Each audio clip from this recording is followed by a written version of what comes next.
Good morning. Welcome to Time in His Word. I appreciate all the prayers and words of comfort that was expressed to me over the last week or so with the loss of my mother. We had two different ministers. One provided the service, the message at the funeral itself, and then, of course, at the graveside, we had another one. The one at the graveside, my mother enjoyed going to Bible study quite a bit, and he taught Bible study at another church that she attended one church on Sunday morning and then attended another church for Wednesday evening for Bible study, and we had him bring the message at the graveside. And he used John 14:1, which is a passage I like and I've referenced often, but he kind of made it unique in that, it says, do not let your heart be troubled. Believe in God. Believe also in me. In my Father's house are many dwelling places. If it were not so, I would have told you, for I go to prepare a place for you. And when he got to that point, he said that my mother, the reason she had lasted longer than they expected was that it was taking longer to build her place in heaven. And I thought that was a unique way of looking at it.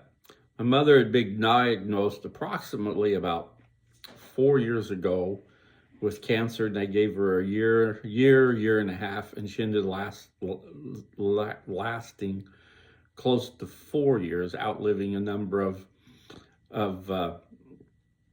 doctors saying, well, we detected cancer here, and we'll give you, you probably got about this much time.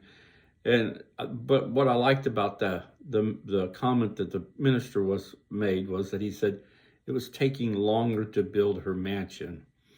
And when you think about it in those terms, that this passage says we have a dwelling place. So if he's already building us a place and it's supposed to be spectacular, if we outlive doctors' predictions, when we when we're diagnosed with cancer or something that's going to kill us, and they can kind of give us a timeline, and we outlive that. That's why I like that minister's play on this passage. But the most important thing about this passage is it's got a promise in it. And I've mentioned this before. I like this promise because in verse 3 it says, if I go and prepare a place for you, I will come again and receive you to myself, that where I am, there you may be also. Those are words of comfort that struck real hard yesterday, in that I know that she's in a better place.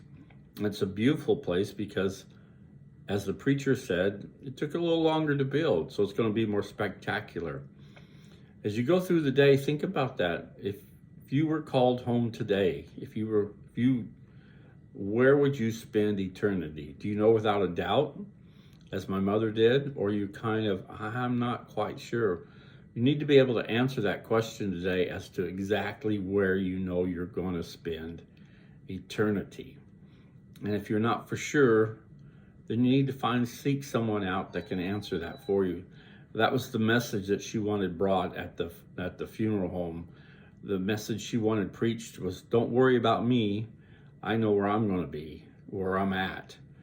But the message she wanted preached at the funeral was, do you know Christ today?